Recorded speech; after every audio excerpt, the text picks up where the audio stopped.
And so you get that initial consult to really learn, get them started. And your case and mine, we probably write them these reports that tell them the game plan, but it's tweaking, tweaking, tweaking. It Each is. visit is tweaking, tweaking, tweaking. It So is. right? So they send, at least us, they update forms, the follow-up forms, the school vow forms, they keep tweaking based on progress. But one Right. of the things I'd love to do with you is, because we, talk about, the clinic isn't enough. Let's give our listeners some examples. You give some examples, I'll give some examples, because one of the things listeners like is, all right, you're telling us it's not in the clinic and Mhm. you're telling us you got to bridge it, but tell me some examples of how you do that.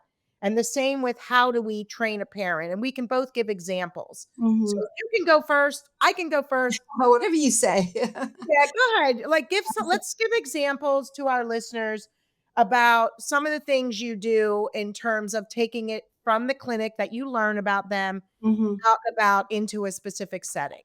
So I will always give parents homework, tasks, specific interventions that they can do from the first session. And I'll tell you a couple of things that I nearly always say. One is invite friends home.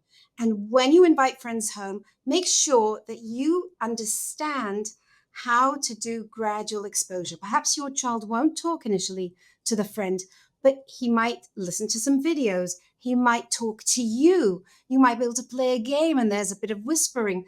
Maybe your child, and this relates to seeing each child as a unique person with preferences, with things they don't like.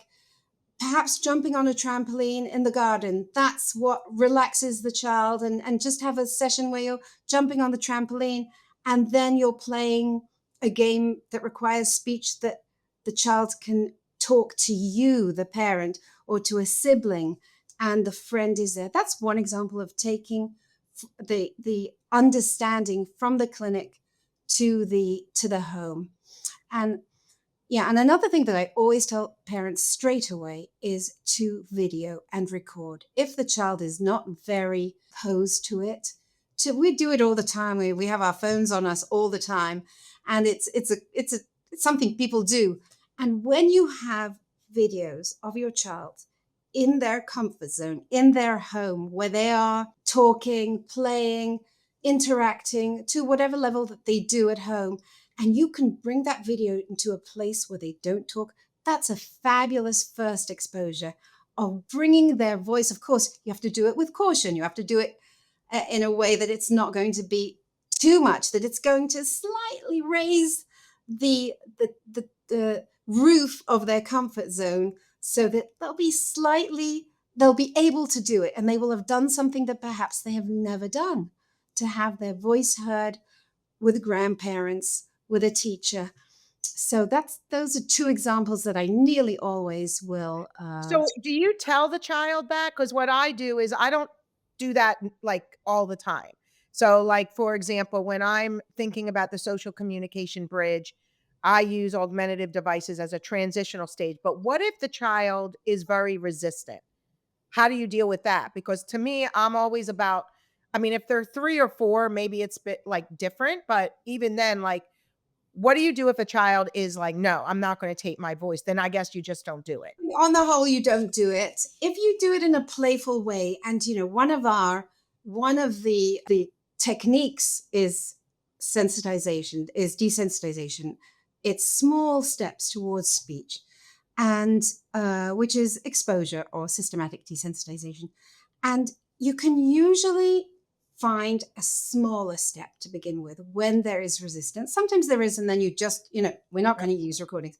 But what I usually tell parents is just video and look at it together and get them used to being videoed, being heard with mom, with dad, with grandma, if the child is comfortable with grandma.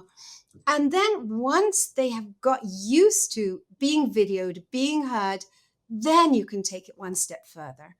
So the small steps approach is such a correct approach, but sometimes you can't do it. Sometimes that there is the resistance, and then you go on to a Strategy. different strategy. Yeah. And I think you're describing a lot of what we do with the bridge, because we wanna, one of the things we do is the SKY, the social communication anxiety inventory. I want to know their baseline, their highest stage in a setting. So we want to know their highest stage, nonverbal, transitional, either using an intermediary, turning to their parents' sounds or Mhm. augmentative devices, or verbal, quiet Mhm. one or two words, or initiative, elaborative, and expressive. So Mhm. what we do is we want to know their highest stage that they can do, and that's where we start. Then you're right, we break it up. So that's the similarity that we're talking about, of how we have to start where they can, because you want them to feel empowered. You want them to feel they can do it, rather than, I always say, meet them where they're at, right? It's pretty Right, much what you're right, saying too. right. If they can whisper with grandma, with a teacher, then have them whisper and just leverage that as much as Yeah. possible. And then perhaps be a little bit more distant and they're whispering in a loud whisper Yep. and and take it from there. And I think that the there are so many games also. I love games that Yeah, games are the best. games that will just be distracting, and you can start off in a whisper, but then you really want to win, so you say taco or cat, and you just so that is also a really good strategy with friends, with grandparents. That is very, very helpful in terms of Yeah, helping and for young children, that's, like, Mhm. so great, right? It's also a distraction, as we know, so they're focusing on the game, putting a little competition, so they may wanna win, and they forget themselves, right? I Right. think the hard part, and I'm sure you see this, which I'm sure some of our listeners, because we get all ages, we get Mhm. children, Mhm. teens, and adults, is that the older they get, the more cognitive they are, the more avoidant they tend to be, because either they totally don't know how, meaning they, in those environments, they're so stuck, or they've been in a treatment that where they didn't meet them where they were. It was very speech based before they were ready, and they're Mhm. avoidant, they're not trusting the process, they're more Mhm. anxious, and it's unfortunate, but that's what we get a lot. We Yeah. see a lot of families. If you're gonna travel from California to PA and you wanna come, you've exhausted usually your local resources, right? Mhm. Wherever Mhm. it might be. And Right. so at this point, some of these children are just so scared and avoidant because we didn't meet them where they were. So I Yes. love that you do that as well, like, really meet them where they are, and that, Mhm. like, the bridge, the bridge, the bridge, like, for me, that is my, like, I don't know. I always look at the bridge, and then the children make their bridges, Ruth, Mhm. and they know where they're at. So when you're working with these kids, I love these games. What are some of your favorite games? I just would love to hear. So I have a list. I think some games are made for children with selective mutism. The Taco Cat Goat is What a I don't know that. What is that? quite a new game. It's my go-to. Is my go-to game. Dixit, Taboo. Obviously, it has to be Go Yeah. Fish, Red Uno. Light, Green Light. Yeah, games that require running around. I'm going to show you one of my main tools Okay. for games, which is these big Cool. balloons. Yeah, and this is an example, and this can be with children of all ages, also with teens. With teens, obviously, the C of the cognitive behavioral is more pronounced. And Mhm. with younger kids, it's more behavioral. It's just playing these games, which are taking them step by step Mhm. to being more relaxed, more able to communicate. And I think also, I know that you use the communication bridge. I do with older children, with teens. With younger children, I put a very big emphasis on the behavioral, that the child's friend comes home and they talk at home, and then they meet in the park and Yep. play the same games. But I'll tell you about this balloon game because this has worked with many teenagers. And there you've got the cognitive where you're planning it and you know this is going to happen. But this is something, it's kind of like a clothes hanger where you're hanging the more the progress in communication on these games. So I have one girl, delightful girl who I worked with, a 14, 15-year-old who'd been to so many therapies and it hadn't worked. And then she called the therapy the beach ball therapy Oh, because she would, and this is an example both of the integrative therapy and of the desensitization, the exposure. So she had this kind of paradigm. And of course, I would discuss it with her and she would plan it and we would update the teacher and the parents.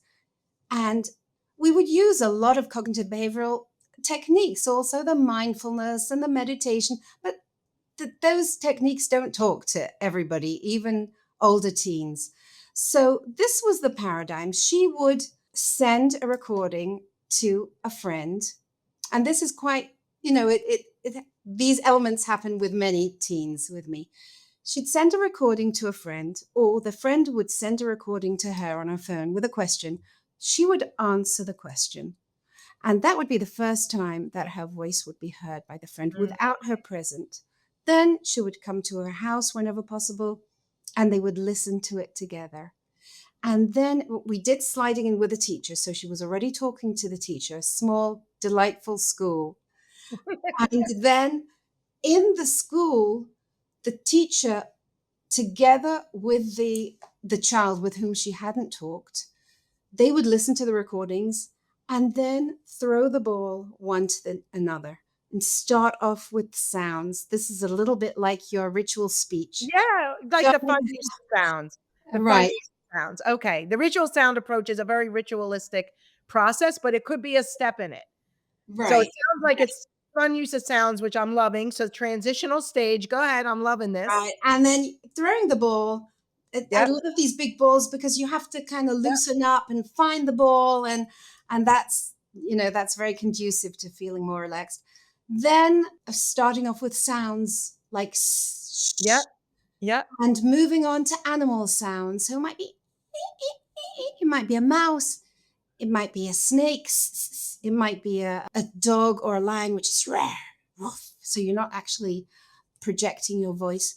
And then moving on to words. And each person who throws the ball, the teacher would say, okay, now we're going to say, ruff, ruff, ruff. Now we're going to say, me. Now we're going to say, you. And that would be, and then moving on to two categories.